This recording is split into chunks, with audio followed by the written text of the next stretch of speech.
사도행전 공부 25번째 사도행전 12장 1절부터 19절까지의 말씀입니다. 사도행전 12장 1절부터 19절까지의 말씀, 나같이 함께 하나님 말씀 읽겠습니다. 그때에 헤롯 왕이 손을 들어 교회 중에서 몇 사람을 해하려 하여 요한의 형제 야고보를 칼로 죽이니, 유대인들이 이 일을 기뻐하는 것을 보고 베드로도 잡으려 할세. 때는 무교절 기간이라. 잡음에 옥에 가두어 군인 4식인 4배에게 맡겨 지키고 6월절 후에 백성 앞에 끌어내고자 하더라. 이에 베드로는 옥에 갇혔고 교회는 그를 위하여 간절히 하나님께 기도하더라. 헤롯이 잡아내려고 하는 그 전날 밤에 베드로가 두 군인 틈에서 두 쇠사슬에 매여 누워 자는데 파수꾼들이 문 밖에서 옥을 지키더니 호련히 주의 사자가 나타나매 옥중에 광채가 빛나며 또 베드로의 옆구리를 쳐 깨워 이르되 급히 일어나라 하니 쇠사슬이 그 손에서 벗어지더라.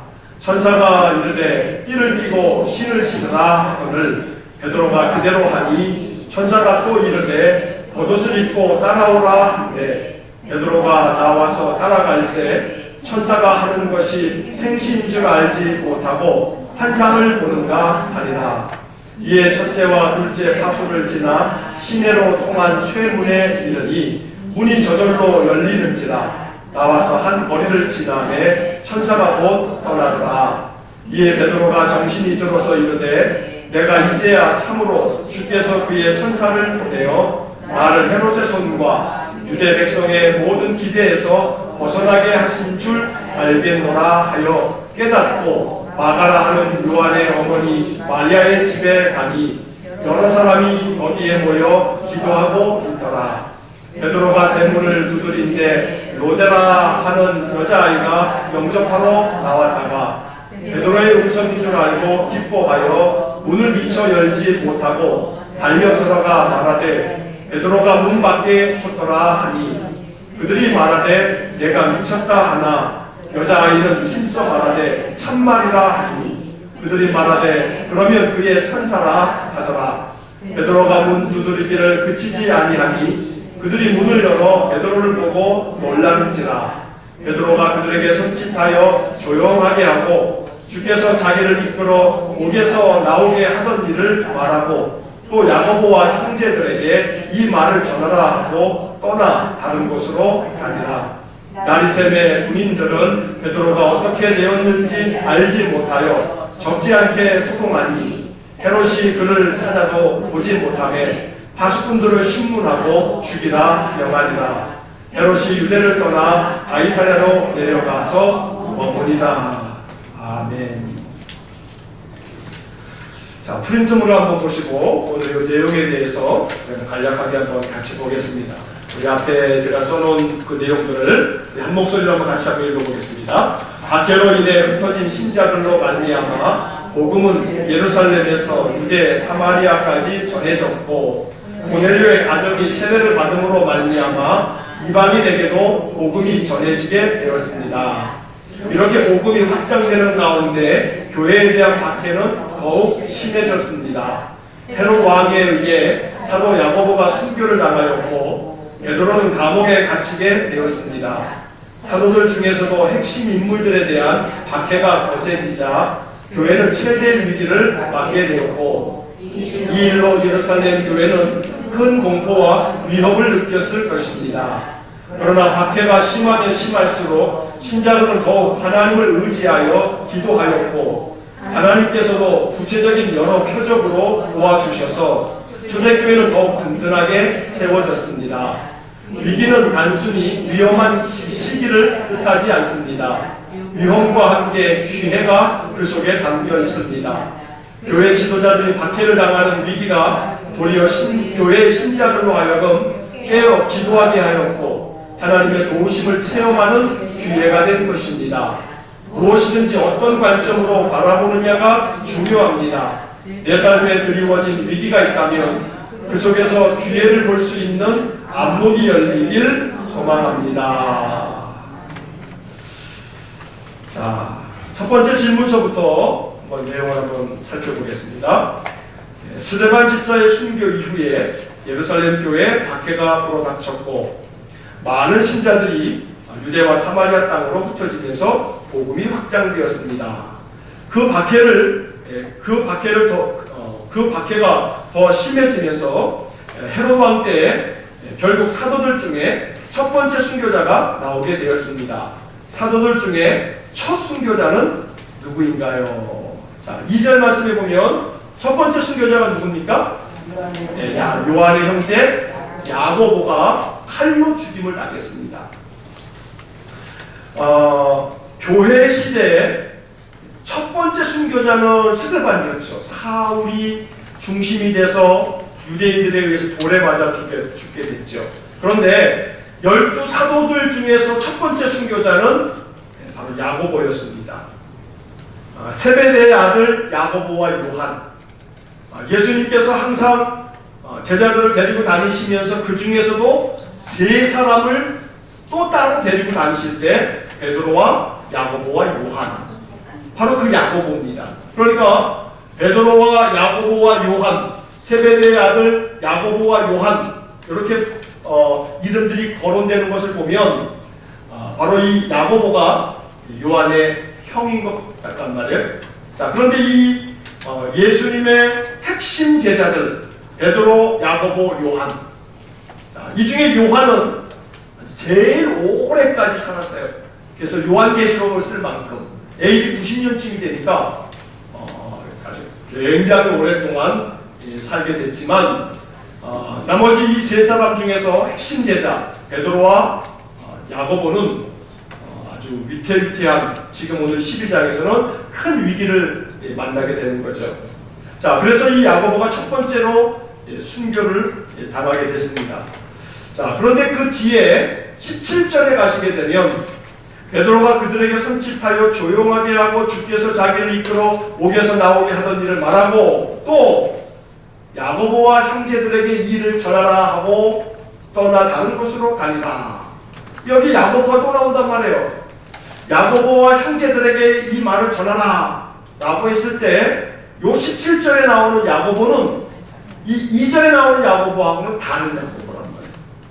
추측컨대는 요 17절에 나오는 요 야고보가 바로 이제 그 이후에 예루살렘 교회의 아주 중심 역할을 했던 예수님의 동생 야고보로 이렇게 이제 알려지고 있습니다. 처음에는 예수님의 동생들이 여기 있단 말이에요. 마리아가 요셉과 정혼을 했을 때 아직 그들이 결혼하기 전에 마리아가 성령의 잉태함을 얻어서 예수님을 낳았고, 나중에 이 마리아가 요셉과 이제 정식으로 결혼을 하고 난 뒤에 요셉의 아들들을 낳게 되죠.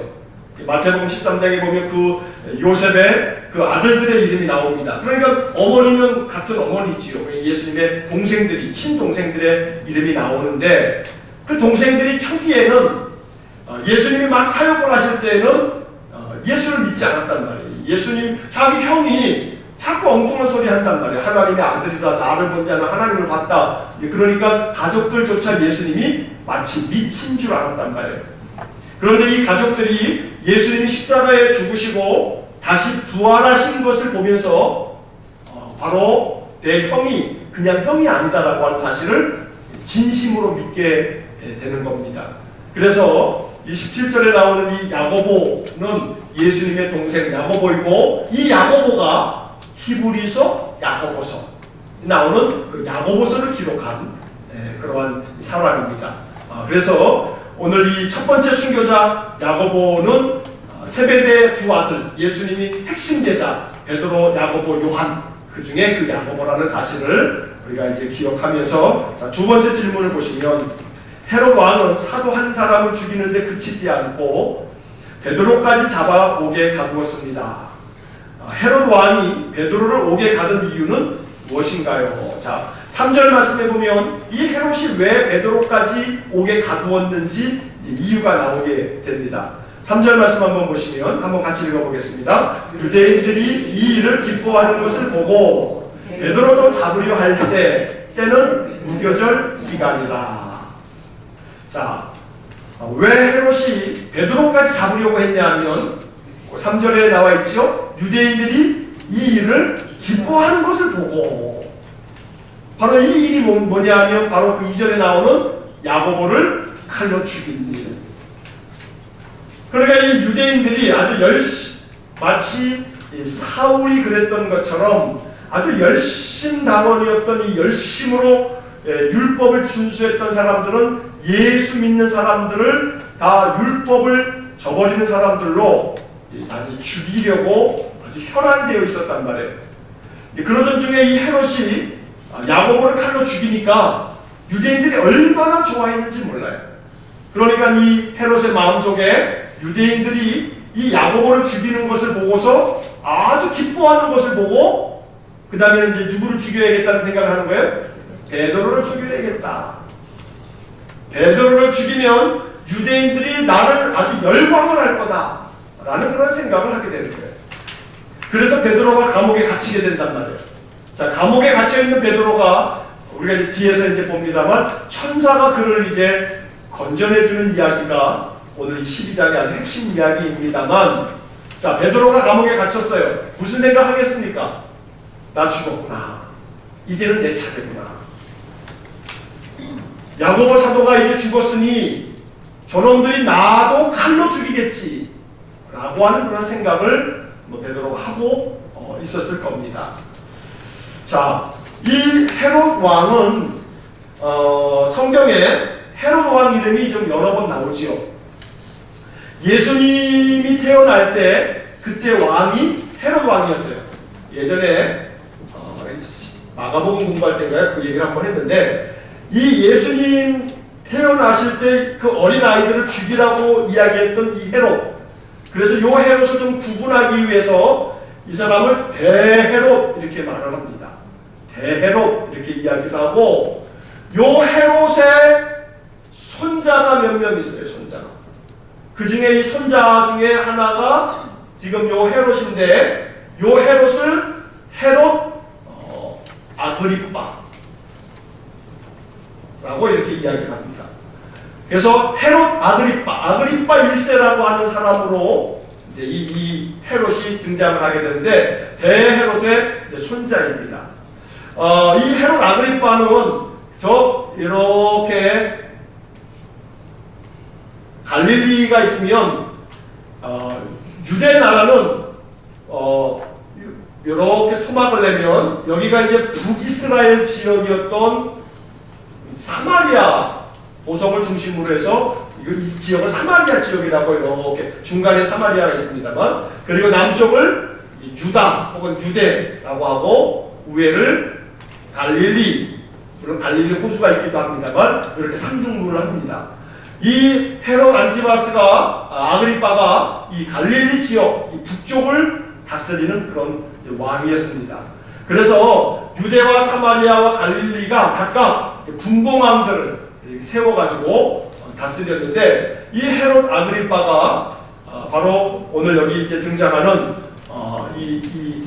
헤롯이고, 이 사람이 갈릴리 사람들도 중심에서 이 세력을 더 얻어서 유다 전체를 로마로부터 신임을 얻어서 유다 전체의 왕이 되고 싶은 그러한 정치적 욕심이 많았던 겁니다. 그러니까 이 야고보를 죽이고 난 다음에 이 헤롯의 마음속에는 유대인들이 자기에게 집중하면 이 모든 이 유대 땅 전체를 자기가 다 통할할 수 있는 권한을 로마로부터 받을 수 있겠다라고 하는 생각을 갖고 심지어 베드로도 죽이려고 그렇게 이제 옥에 가두게 됐던 겁니다. 자, 사람들을 기쁘게 만들어서 자기의 정치적 어떤 유익을 얻기 위해서 이 헤롯은 아주 사도들을 죽이는 일에 굉장히 앞장섰던 아주 박해자 중에 박해자였던 겁니다. 자, 그 뒤에 이제 페이지에 3페이지, 그 뒷페이지에 3번 질문 한번 보시면, 베드로가 옥에 갇힌 후 예루살렘 교회는 큰 혼란에 빠졌을 것입니다. 야고보 사도가 죽임을 당하고 베드로까지 잡혀 옥에 갇혔으니 스데반 집사가 죽임을 당했을 때보다 훨씬 더 큰 충격을 받았을 것입니다. 이쯤 되면 나도 잡혀 죽을지 모른다는 공포에 휩싸여 신앙을 등지고 배교를 선택했을 것입니다. 하지만 예루살렘 교회 성도들은 다른 모습을 보여주었습니다. 그들은 어떻게 했나요? 자, 5절 말씀 같이 한번 읽어보겠습니다. 5절입니다. 이에 베드로는 옥에 갇혔고 교회는 그를 위하여 간절히 하나님께 기도하더라. 자, 여기에 보면 그 바로 앞에 4절을 보게 되면 베드로가 잡히죠. 잡음에 옥에 가두어 군인 내식인 네 패에 맡겨 지키고, 자, 그 다음에 뭐라고 나오냐면 6월절 후에 백성 앞에 끌어내고자 하더라. 자, 절기 이름이 나옵니다. 뭐가 나옵니까? 6월절이 나옵니다. 자, 그러면 우리가 대충 어떤 것을 짐작할 수 있냐면 예수님께서 십자가에 달려 돌아가셨을 때 그때 절기가 뭐냐면 6월절입니다. 그러니까 예수님이 6월절에 돌아가셨거든요. 그런데 오늘 베드로가 옥에 갇힐 때 그때 절기가 무슨 절기였냐면 6월절입니다. 자, 그러면 최소한 예수님 돌아가시고 난 다음에 몇 년이 지난 거예요? 1년이 지난 거예요. 1년이.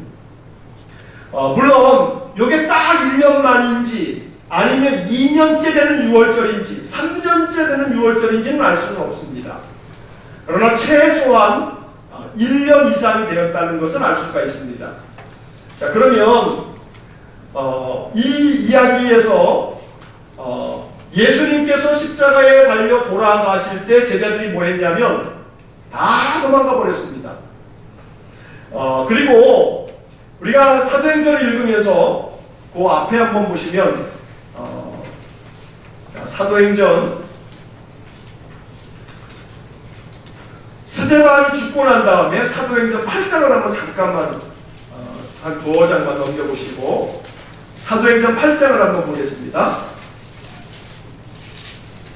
사도행전 8장 1절 말씀을 보시면 그날에 써있는 부분에 보면 그날에 예루살렘에 있는 교회에 큰 박해가 있어 사도 외에는 다 유대와 사마리아 모든 땅으로 흩어지니라.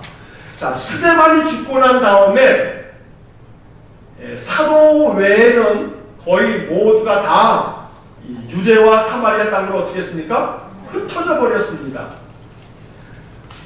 왜냐하면 스데반이 죽었으니까 자기들도 죽을지 모른다는 그런 위협도 느껴졌고 그래서 흩어지게 된 거죠. 자, 그런데 최소한 1년 정도가 지나고 난 후에 베드로가 옥에 갇혔을 때 베드로가 옥에 갇히기 바로 전에 야고보도 칼로 죽임당했단 말이에요. 그러면 이게 뭘 얘기하냐면 이 신자들이 흩어졌을 때는 스데반이 죽고 난 다음에, 자, 스데반은 사도가 아니에요. 초대교회 첫 번째 안수 집사란 말이에요. 집사였단 말이에요. 자, 스데반이 죽고 난 다음에 신자들이 많이 흩어졌어요. 근데 사도 야고보가 죽었고 이제 베드로가 옥에 갇혔어요. 그러면 스데반이 죽었을 때보다 박해가 훨씬 더 심해진 거죠. 이제는. 그러니까 이 훨씬 더 심해졌는데, 그런데 오늘 이 12장 5절 말씀을 보게 되면 교회가 더 큰 박해가 임했음에도 불구하고 어떤 모습을 보여주고 있냐면 교회는 그를 위하여 간절히 하나님께 기도하더라. 흩어집니까? 안 흩어집니까? 안 흩어져요. 안 흩어져요. 불과 1년 남짓밖에 안 지났는데 이 1년 동안에 어마어마한 일들이 벌어지게 된 거예요. 성도들의 마음속에 이 1년 동안에 이제는 죽음이 두렵지가 않은 거예요. 그러니까 베드로가 붙잡혀 갔음에도 불구하고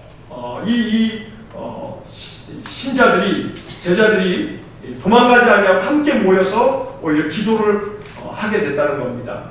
자, 어디서 기도했냐 하면 12절 말씀 한번 보겠습니다. 자, 12장입니다. 다시 12장 12절. 자, 기도를 어디서 했냐면 한번 같이 읽겠습니다. 깨닫고 마가라 하는 요한의 어머니 마리아의 집에 가니 여러 사람이 거기에 모여 기도하고 있더라. 그들이 다 모여서 뭐하고 있습니까? 기도하고 있더란 말이에요. 자, 이 마가라 하는 요한의 어머니 마리아의 집, 바로 이 집이 사도행전 2장에 사도들이 모여서 오순절 성령 강림이 있었던 소위 우리가 마가의 다락방이라고 말하는 바로 그 집입니다.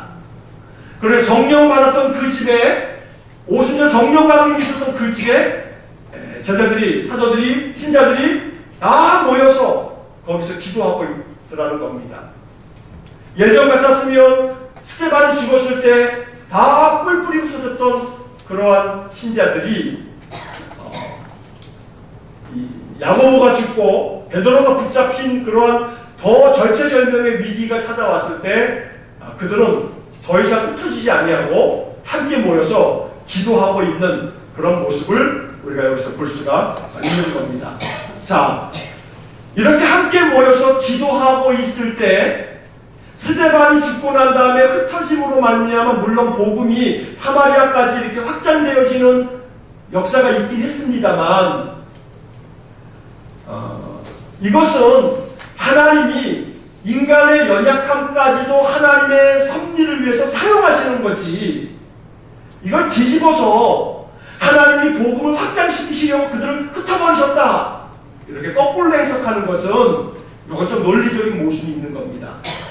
그들이 흩어짐으로 말미암아 복음이 사마리아까지 퍼지게 됐다 이렇게 순차적으로 말하는 것은 맞습니다. 그러면 이 순차적으로 말하는 이것을 우리가 바로 이해하려면 스데반이 죽고 난 다음에 박해가 있을 때 신자들이 다 흩어져 버렸거든요. 그러면 왜 흩어졌냐 하면, 야, 박해도 있으니까 우리가 흩어져서 사마리아에 가서 복음 전하자. 여기만 복음 전할 곳이냐. 우리가 이 성령 받을 때 사도들이 예수님께서 승천하시면서 분명히 말씀하셨지 않냐. 예루살렘과 온 유대와 사마리아가 그랬으니까 우리가 흩어지자 이참에 이러한 결의를 하고 흩어진 것이 아니라는 겁니다. 그러니까 어쩌면 이 맥락상으로 보면 스데반이 죽고 난 다음에 제자들이 흩어진 것은, 사도들을 제외한 많은 신자들이 흩어진 것은 겁먹고 흩어진 거예요. 겁먹고. 하지만 두려움에 떨면서 겁먹고 흩어졌지만 하나님은 그 인간의 연약함조차도 하나님의 경륜을 이루시려고 그들이 흩어진 그곳에서 복음을 전하게 하심으로 사마리아에까지 복음이 확장되는 그런 역사가 일어나게 된 것이다 라고 보는 것이 이 맥락상 옳겠다는 겁니다. 자, 그와 반해서 야고보가 죽고 베드로가 옥에 갇히고 난 다음에 신자들은 어떻게 됐냐면 더 이상 두려워하지 아니하고 도망가야겠다 하는 생각하지 아니하고 모여서 기도를 하고 있는 겁니다. 이렇게 모여서 기도할 때 스데반이 죽고 난 다음에 흩어졌을 때는 위기는 모면했어요. 위기는 모면했지만 좀 전에 제가 서론에 써놓은 것을 여러분 읽었던 것처럼 위험한 시기, 이게 위기인데 위기는 모면했지만 그들은 이 속에 담겨져 있는 이 기회를 경험하지는 못했다는 겁니다. 그런데 도망가지 아니하고 이들이 오히려 더 박해가 심해졌을 때 모여서 기도하니까 어떤 것을 경험했냐면 성령께서, 하나님께서 천사를 보내서 베드로가 옥에 갇혀 있는데 그 옥에서부터 아주 유유히 옥을 빠져나오게 되는 이것을 경험하게 됐다는 겁니다. 그러니까 도망갔을 때 그들을 하나님께서 그래도 사용하셔서 복음이 확장되게 만드시긴 하시지만, 그러나 위기 가운데 오히려 도망치지 아니하고, 그럴수록 그래? 야고보 죽였어? 지금 베드로 붙잡혀 들어갔는데 그래, 베드로도 너희를 죽일 거야? 그래, 그럼 죽여봐. 그래서 그들은 어찌 보면 도망치지 아니하고 이 마가의 집에 모여서 기도했다라고 하는 것은 그들의 마음속에 이제 다음 차례가 누가 된다 할지라도 안 도망가겠다 라고 하는 그 예루살렘 교회 그 핵심 이 신자들의 이 결의를 우리가 느낄 수 있다는 겁니다. 자, 그런 점에서 그들에게 함께 모여서 기도했더니 뭐가 생겼어요? 기회가 생겼다 이 말이에요. 따라해보세요. 기도하면 기회가 생긴다. 다시 한번 기도하면 뭐가 생겨요? 기회가 생긴다. 기도하면 기회가 생긴다. 우리가 이 말씀 속에서 이것을 믿어야 합니다. 기도해야 기회가 생기는 거예요. 기도하지 아니하면 기회가 생기지 않아요. 사도들에게 불과 한 1년 남짓 지나는 그 세월 동안에 중간에 스데반도 죽고 또 이제 최근에는 야고보도 죽고 베드로도 갇히고 그 다음에 또 누가 갇힐까 누가 죽을까 그런 아주 절체절명의 위기의 순간에 그들은 도망치지 아니하고 기도했다 이 말이에요. 그렇게 기도할 때 뭐가 생겼어요? 기회가 생겼답니다. 기회가 생겼어요. 자, 네 번째 질문 한번 보시면 옥에 갇혀 쇠사슬에 묶인 채 군인들 틈에서 자고 있던 베드로에게 놀라운 일이 벌어졌습니다. 야고보처럼 죽임을 당할 줄 알고 있었을 텐데 주의 천사가 그에게 찾아와 그를 깨워 옥에서 나오게 했습니다. 천사가 떠나고 난 뒤에 베드로는 정신이 들었습니다. 그때 비로소 베드로가 깨달은 것은 무엇입니까? 자, 이제 6절 말씀서부터 한번 먼저 좀 보시면 6절부터 10절까지에 나오는 이 베드로가 옥에서 나오는 이 이야기가 아주 참 드라마틱하고 이게 아주 이 누가의 표현이 아주 생생하게 표현이 잘 되어 있습니다. 자, 6절 보시면 헤롯이 잡아내려고 하는 그 전날 밤에 자, 헤롯이 감옥에 있는 이 베드로를 잡아내려고 하는 전날 밤에 왜 잡아내는 거예요? 뭐 하려고? 죽이려고. 얼마나 이게 극적인 상황인지 몰라요. 감옥에 지금 가둬놓고 자 무교절과 유월절 이 유월절 지나고 나면 명절 지나고 난 다음에 사람들이 조금 이제 명절 지났으니 다 이제 관심이 다 흩어지는 그쯤에 베드로를 잡아내가지고 끌어내서 죽이려고 하던 바로 그 전날 밤에 베드로가 두 군인 틈에서 두 쇠사슬에 매어 누워 자는데 베드로의 안옆에 누가 있는 거예요? 군인들이 있는 거예요. 베드로 지금 뭐에 묶여 있어요? 쇠사슬에 묶여 있어요. 자, 쇠사슬에 묶여 있는 것만도 이것도 나갈 수 없는 일인데 옆에 군인들이 같이 자고 있단 말이에요. 자, 그리고 그 바깥에는 누가 있냐면 문 밖에는 파수꾼들이 문 밖에서 옥을 지키고 있단 말이에요. 자, 그때 7절에 보면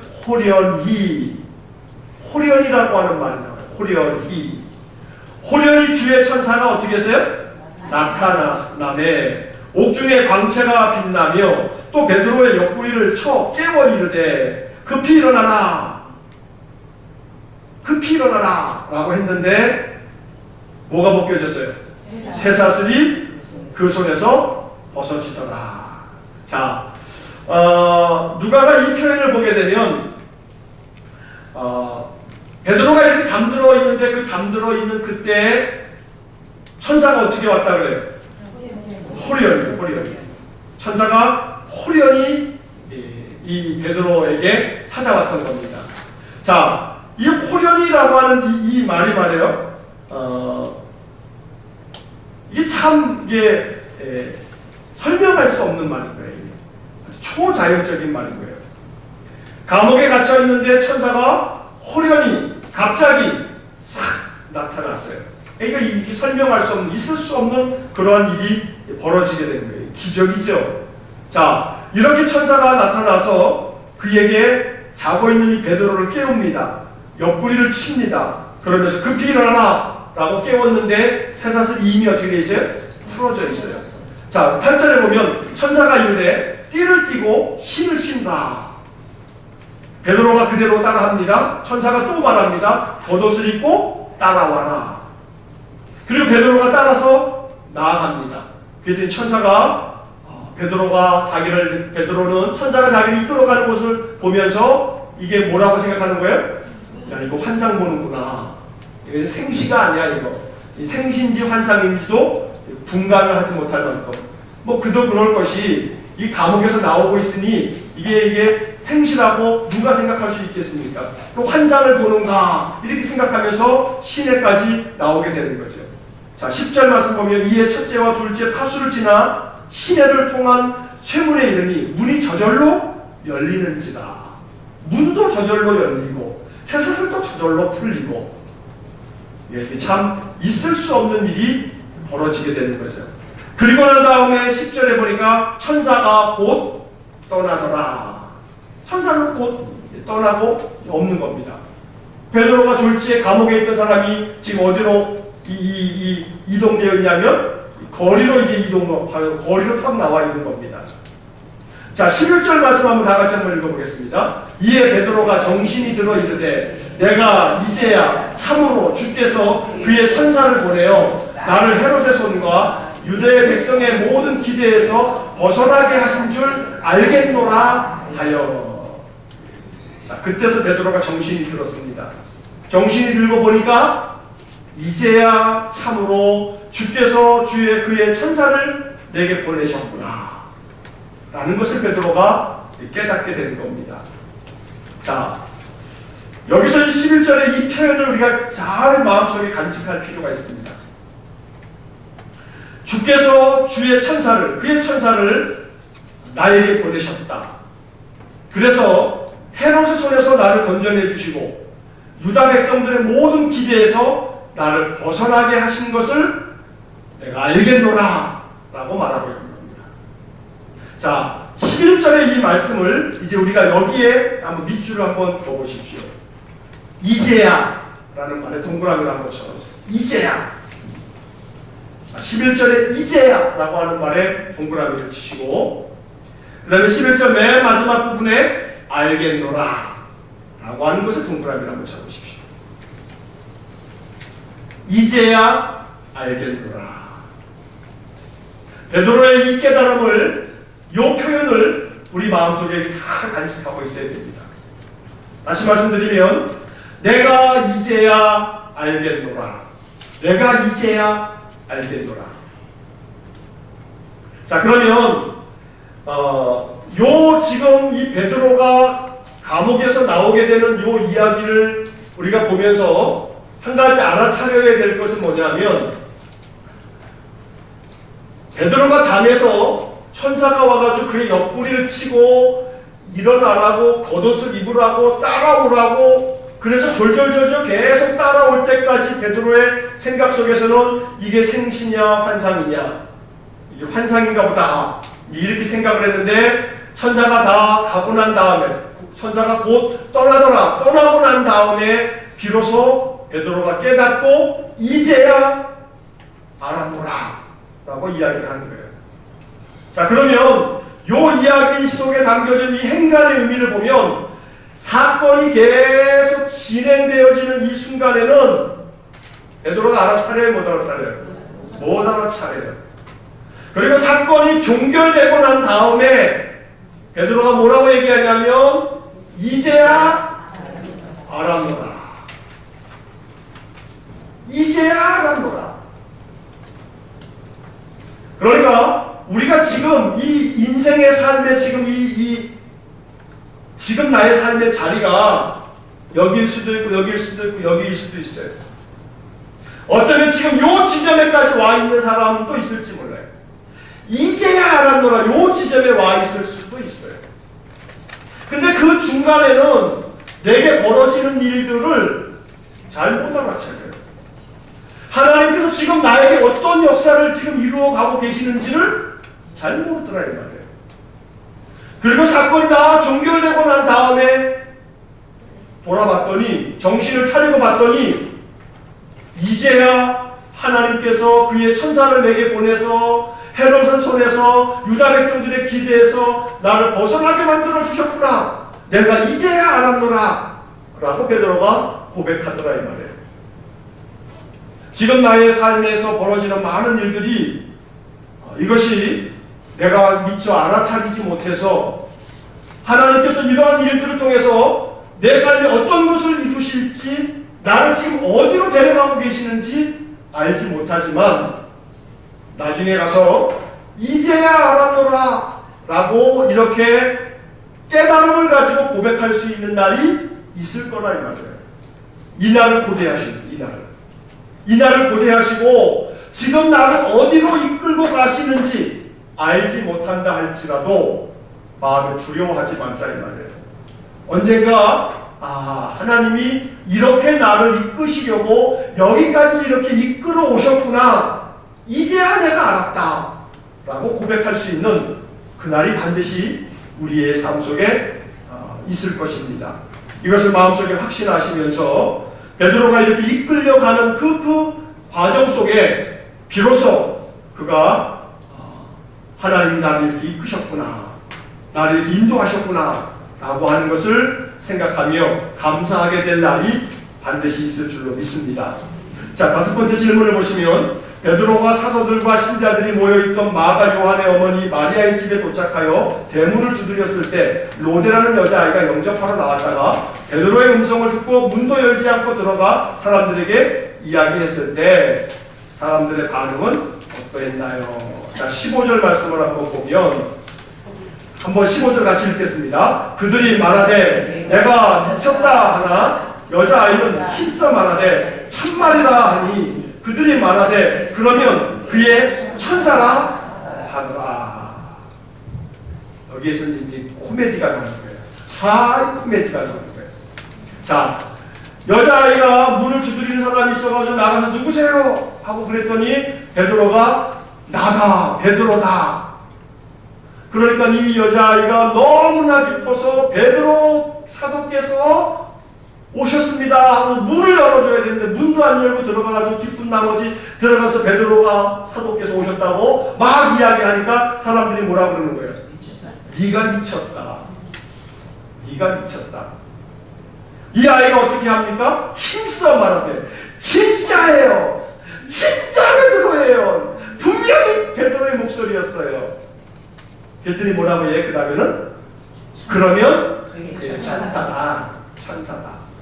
몸이 온 게 아니고 살아있는 몸이 온 게 아니고 아마 베드로가 죽고 베드로의 영혼이 또 베드로의 천사가 베드로는 죽었는데 그의 천사가 와가지고 베드로 죽었다 알려주려고 천사가 왔나 보다 이런 태도로 얘기하고 있는 거예요. 베드로가 지금 베드로 왔다라고 하는 풀려났다라고 하는 뭐 풀려난 게 아니라 정령 하나님께서 풀어주신 거죠.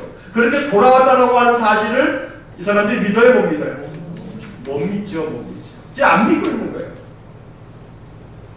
여러분 아마 이 예화를 아마 여러 번 아마 들어보셨을지 몰라요. 어느 교회가 우리 교회처럼 상가에 교회가 있는데 그 상가 지하에 캬바레가 들어왔대요. 캬바레가. 캬바레가 뭐 하는 데인지 모르겠지만 한 번도 안 가가지고 그냥 뭐 춤추고 술 먹고 춤추고 부킹해서 그냥 뭐 2차 3차 자, 이 캬바레가 들어서가지고 맨날 밤마다 꿍짝꿍짝 막 이제 막 레온이 돌아가면서 막 술 취한 취객들이 그 상가의 입구를 막 계단으로 막 지하를 오르락내리락 하며 이제 그 개판되는 거예요. 자, 이 교회가 저녁 예배를 주일날도 그렇고 수요일도 그렇고 금요일도 그렇고 저녁 예배를 드릴 때마다 그냥 막 식불복적하며 새벽 예배를 나오려고 하면 새벽마다 이 오바이트한 것들이 그냥 거기에 그냥 아주 미치겠는 거야 이게 교회가. 목사님 어떻게 하겠어요? 기도해야지 목사라고 할 게 뭐 있어. 그래서 교인들하고 기도를 시작했대요. 하나님 저 캬바레가 망하게 해주세요. 이 건물에서 나가게 해주세요. 없어지게 해주세요. 저 캬바레가 이 건물에서 사라지게 해주세요. 라고 기도를 하기 시작했대요. 온 교인과 더불어. 기도를 얼마나 열심히 했는지 한 달인가 두 달인가 지났는데 그 캬바레가 진짜 전기 누전으로 확 전소 다 타버렸대요. 실제 이야기 같지는 않으니까 너무 그렇게 진지하게 듣지 않습니다. 만들어낸 얘기 같아요. 자, 그런데 다 타버리고 난 다음에 이 캬바레 주인이 경찰서에다가 고발을 했대요. 고소를 했대요. 교회 목사는. 왜 고소를 했냐면 저 교회 때문에 우리가 완전히 다 불타서 없어버렸대. 망해버렸다. 왜 교회 때문이냐고 경찰 조서를 쓰는데 저 꼭대기 있는 층에 저 교회 목사가 교인들과 함께 우리 카바나 망하라고 그렇게 계속 기도했다는 소리를 나도 전에 들어서 알고 있다. 저들이 기도해서 우리 카바나가 전체가 불타서 망해버렸다 하고 고소를 한 거예요. 사건이 접수가 됐으니까 경찰서에서 이 목사님에게 이제 통지문을 보낸 거예요. 출동하는 거예요. 고발이 됐으니까. 그 목사님도 경찰서에 조서를 쓰는 거예요. 그래서 사건이 이렇게 해서 목사님이 고소를 당했습니다. 어떻게 생각하십니까? 하고서 물어보니까 목사님은 얘기하는 거죠. 그럴 리가 없다고. 아니 그들이 불타서 지금 전소해서 싹 망한 것이 어떻게 교회 때문이겠냐고. 그랬더니 카바레 주인이 조서에 얘기한 대로 그대로 얘기하는 거죠. 목사님의 교회에서 한 달, 두 달 가까이 계속해서 우리 카바레 망하라고 기도하지 않았느냐고. 그러니까 이제 이 경찰이 헷갈리기 시작하는 거예요. 카바레 주인은 기도가 응답받았다고 믿고 있고 목사님은 어떻게 기도가 응답될 수 있겠냐고 안 믿고 있고 그러니까 이게 상황이 이게 이상하게 되버린 상황인 거죠. 자, 이 이야기가 예전에 어느 예화책에 이렇게 쓰여 있었어요. 그래서 목사님들이 이 이야기를 여러 가지로 이렇게 각색을 해가지고 여러 버전들이 좀 있어요. 그래서 아마 이런 얘기들을 처음 들어보셨으면 나중에 또 어디선가 아마 여러분들이 극동방송이나 CBS나 듣다 보면 어느 목사님이 또 비슷한 이런 류의 이야기를 하실 거예요. 그분도 어느 예화책에서 보고 지금 얘기하는구나. 근데 만약에 진짜처럼 얘기하면 저 목사님 조금 뻥이 세구나. 이렇게 알아들으시면 돼요. 자, 근데 그 이야기가, 그 예화가 얘기하는 게 있어요. 정작 기도하는 목사님과 교회는 카메라가 망해라, 없어지게 해달라 라고 기도했는데 불타가지고 싹 다 이제 없어지게 될 판이 됐는데 에이 우리가 기도했다고 그게 응답 받았겠냐, 그게 어찌 기도의 응답이겠느냐 라고 자기들이 기도한 것이 그렇게 이루어진 것을 믿어야 안 믿어요? 안 믿어요. 안 믿어요. 근데 반대로 카메라 주인은 믿고 있는 거예요. 지금 저쪽에서 기도해가지고 우리가 망했다 이 말이에요. 이런 우스꽝스러운 이야기가 오늘 지금 성경 이야기예요. 믿음이 더 좋아요, 카메라 주인이. 자, 오늘 성경 이야기가 바로 극볼인 거예요. 극볼인 거예요. 자, 마가의 다락방에서 박해가 있는데도 불구하고 도망도 안 가요. 스데반 죽을 때는 다 도망쳤던 사람들이 이제는 야고보 죽었어? 그래, 베드로 죽는다고? 그래, 그럼 내가 그 다음 차례지. 하는 마음으로 모여서 기도를 한단 말이에요. 무슨 기도했겠어요? 하나님 베드로 풀어주세요. 이런 거 아니겠어요? 정작 풀어줬는데. 네? 풀어줬는데. 베드로 풀어주세요. 베드로를 살려주세요. 이렇게 기도하지 않았겠어요? 근데 정작 베드로가 살아서 돌아왔는데 그 여자아이가 문 밖에서 베드로 목소리 듣고 베드로님이 오셨어요. 그랬더니 네가 미쳤다. 여러분 뒤집어 얘기하면 뭐예요? 자기들이 기도한 것을 지금 믿어야 안 믿어요? 안 믿고 있어요. 하나님 베드로 풀어주세요. 베드로님 돌아오게 해주세요. 라고 기도했을 건데 돌아왔다고 얘기하는 사람에게 뭐라고 얘기하냐면 네가 미쳤다. 네가 본 것은 베드로의 천사인가 보다. 라고 자기들의 기도가 이루어지는 것을 깨닫지 못하고 안 믿고 있다 이 말이에요. 오히려 그렇게 얘기하는 사람을 미쳤다고 말한다 이 말이에요. 이게 바로 우리들의 모습이에요. 우리들의 모습. 카바레 주인만 또 못한 우리들의 모습, 우리들의 모습. 기도하고 난 다음에도 그게 기도의 응답이 아니라고 안 믿어. 사람들은 기도의 응답이 내 눈에 어떻게 보이는 어떤 것으로 딱 이루어져야 이게 기도 응답인 줄 알아요. 다시 말하면 베드로가 풀려 나왔는데 누가 도와줘서 풀려 나왔어요? 하나님 천사를 보내서 풀어 나왔는데 이게 자기들의 생각으로 있을 수 없는 일이죠. 인간의 생각으로는 상상할 수 없고 이루어질 수 없는 일이거든요. 지금 우리가 이 성경을 보면서 이거 믿어지냔 말이에요. 양쪽에 군인들이 자고 보초가 다 서 있는데 이 쇠사슬도 풀어지고 옥문도 다 열려지고 이게 어찌 있을 수 있냔 말이에요. 있을 수 없단 말이에요.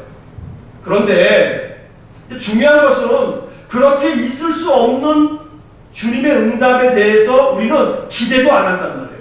우리의 기대라고 하는 것은 꼭 반드시 있을 수 가능성 있는 것만 머릿속에 담고 가능성 있는 것만 응답이라고 여긴단 말이에요.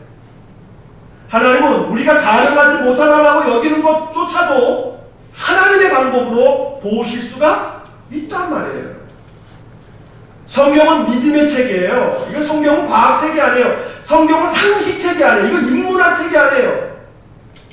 이거는 하나님의 능력이 기록되어져 있는 책이란 말이에요. 그러니까 오늘 우리들이 이 사도들이 롯의 이 여자아이에게 네가 미쳤다라고 말하는 것을 보면서 하나님의 기도에, 하나님께 대한 우리의 기도에 응답하신 하나님을 우리가 전적으로 신뢰하지 못하고 기도하고 있는, 그러니까 우리의 기도가 다람쥐 쳇바퀴가 되고 있는, 막 기도하고 있는데 헛불 켜고 있는 거예요, 지금. 그래서 오늘 이 이야기를 보면서 이것이 우리들의 마음속에 주님이 주시는 교훈이 될 수 있기를 간절히 축복합니다. 기도하면 그 기도가 어떤 방법을 통해서든지 하나님께서 이루어 가실 것이라고 믿으셔야 돼요. 설사 그 기도가 종종은 내가 기대하는 바처럼 이루어지지 않는다 할지라도 하나님 기도를 이루시는 분이다 라는 사실을 믿어야 되고, 아무리 힘들고 어려울수록 더더욱이나 많은 그러한 위기 속에 우리가 그것을 기회로 삼으려면 기도해야 된다.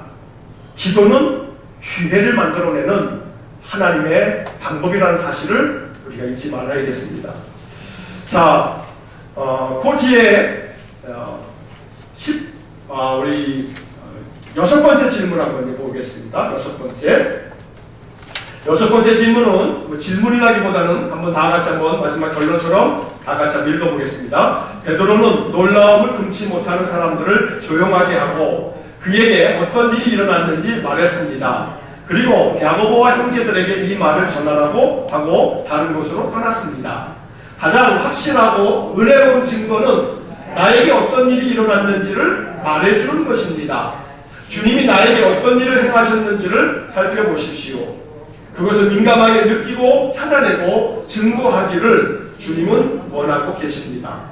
주님은 지금도 나를 이끌고 계십니다. 자, 17절 말씀 한번 보겠습니다. 17절 말씀 한번 마지막으로 한 번만 더 읽어보겠습니다. 베드로가 그들에게 손짓하여 조용하게 하고 주께서 자기를 이끌어 옥에서 나오게 하던 일을 말하고 또 야고보와 형제들에게 이 말을 전하라 하고 떠나 다른 곳으로 가니라. 자, 베드로가 뭘 이야기하냐면 사람들을 조용하게 한 다음에 주께서 자기를 이끌어 옥에서 나오게 하던 일을 말하고, 이 부분이 중요한 거예요.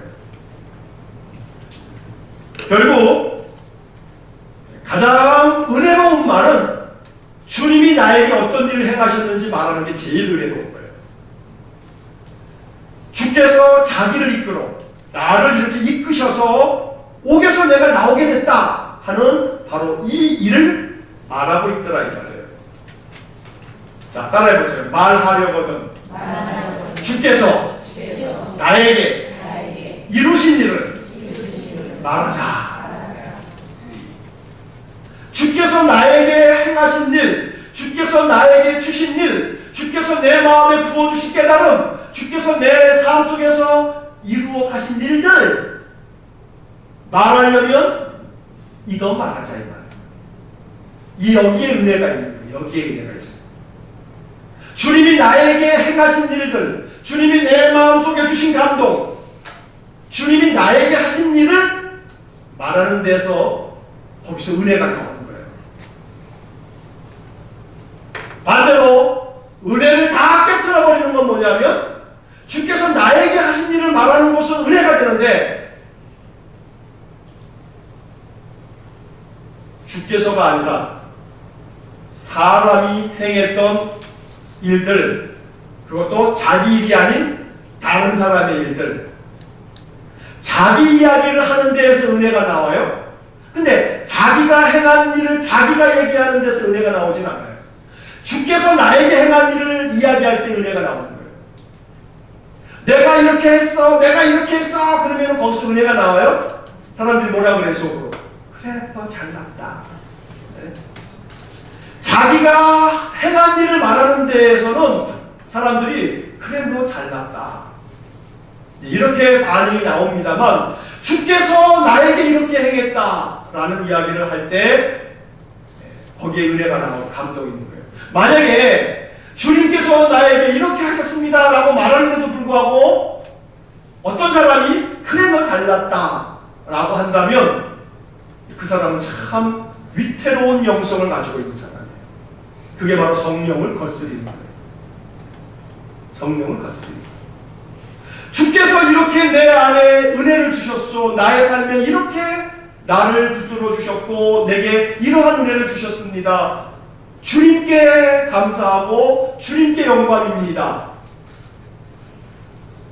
이렇게 이야기하는데 그래 주님이 뭐 너만 사랑한다고 알았어. 그래 참 잘났구나 라고 그렇게 반응하는 사람이 있다면 그 사람이 정말로 정말 잘 분별해야 되는 거예요. 주님이 나에게 주신 은혜를 나누는 것에는 이건 성령께서 우리를 통하여 주님이 하시는 일을 증거하시기를 원하시는 거란 말이에요. 그러나 반대로 내가 한 일 아니면 다른 사람들의 이야기들을 주님이 나에게 행하신 일을 이야기하는 게 아니라 다른 사람들이 뭐 했다, 다른 사람들이 어쨌다, 다른 사람들이 저랬다, 이랬다 저랬다 사람들 얘기만 늘 끌어오르면 거기에 은혜가 없는 거예요. 주님이 나에게 행하신 일들 이걸 증거하는 것 바로 여기에 하나님의 은혜가 있고, 초대교회는 그러한 역사를 통해서 그 은혜로 말미암아 성도들이 더욱더 단단하게 묶이고 그래 주님이 저렇게 행하셨구나, 주님이 우리에게도 그렇게 하실 거야 라는 그런 믿음을 갖게 되었다는 거죠. 그러니까 오늘 우리들이 이 사도행전 12장의 말씀을 보면서 가장 확실하고 은혜로운 증거는 나에게 어떤 일이 일어났는지를 말해주는 것입니다. 주님이 나에게 어떤 일을 행하셨는지를 살펴봐야 돼요. 가만히 살펴보면요 주님이 나에게 행하신 일들이 있어요. 여러분 한 분 한 분에게 주님이 행하시는 일들이 있단 말이에요. 주님이 나에게 행하신 일들 가만히 살펴보시고, 교회가 말해요 주일이 되면 성도들이 모이면 지난주 중에 주님이 나를 이렇게 도와주셨어, 주님이 나를 이렇게 위로하셨어, 주님이 내 마음을 이렇게 만져주셨어, 지난 한 주간 내가 이 성경을 읽는데 이 성경 말씀이 나에게 얼마나 마음이 찡하고 내 마음이 약해졌는데 이 말씀 보면서 내가 얼마나 많이 위로가 됐는지 몰라. 지난주 중에 내가 이 찬송을 부르는데 이 찬송가의 가사가 왠지 모르게 내 마음속에 참 많이 편안한 평안을 가져다 줬어.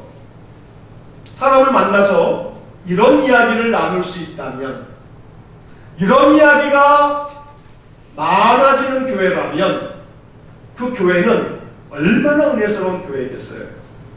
그러니까 주님께서 내 마음속에 찬송과 기도와 말씀 중에 나에게 어떻게 하셨는지를 말하는 것, 이게 베드로가 이 초대교회를 이끌어가는 아주 중심된 그런 인물이었던 것이 왠지를 우리가 볼 수 있는 그런 이야기라는 거죠.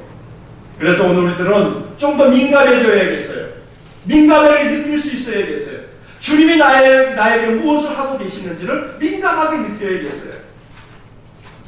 사람에 대해서는 얼마나 민감해요. 그죠? 세상 일에 대해서는 얼마나 민감해요.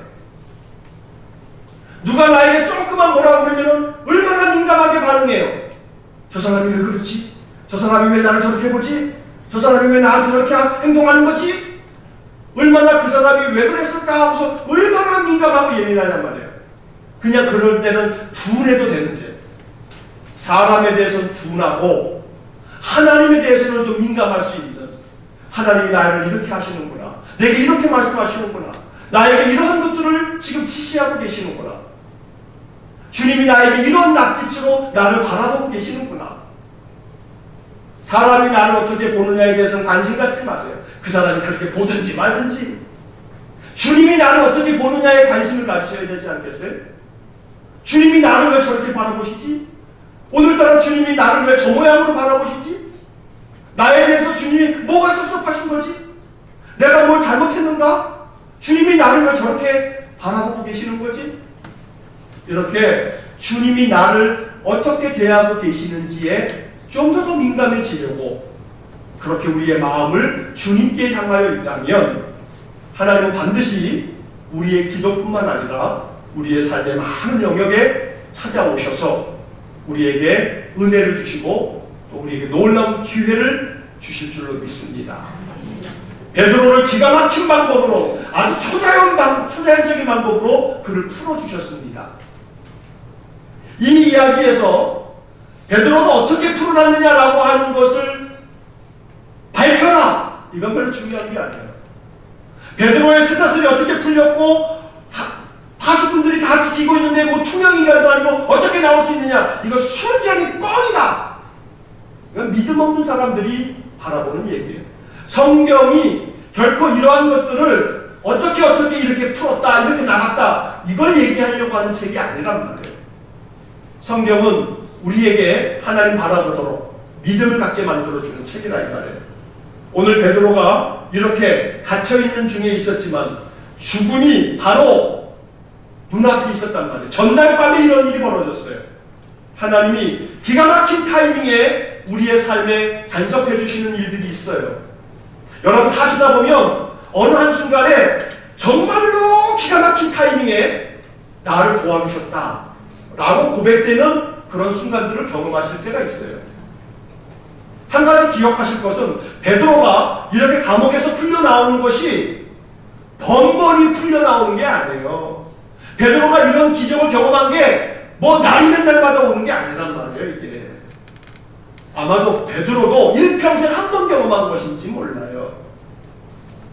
이 말은 우리의 삶에서 이러한 초자연적인 어떤 기적을 경험하지 못해도 정말로 아주 기가 막힌 타이밍에 하나님이 하셨다라고 하는 것 외에는 도무지 어떻게 설명될 수 없는 그런 하나님의 섭리가 딱 들어맞는 그런 때들이 있어요. 그런 일들을 경험하고 나면 사도행전 12장을 생각하셔야 돼요. 그 전날 밤에 베드로를 천사를 보내서 풀어내신 하나님, 이 기적이 바로 이거였구나 라고 하는 깨달음을 이제야 알았구나 라고 말할 수 있단 말이에요.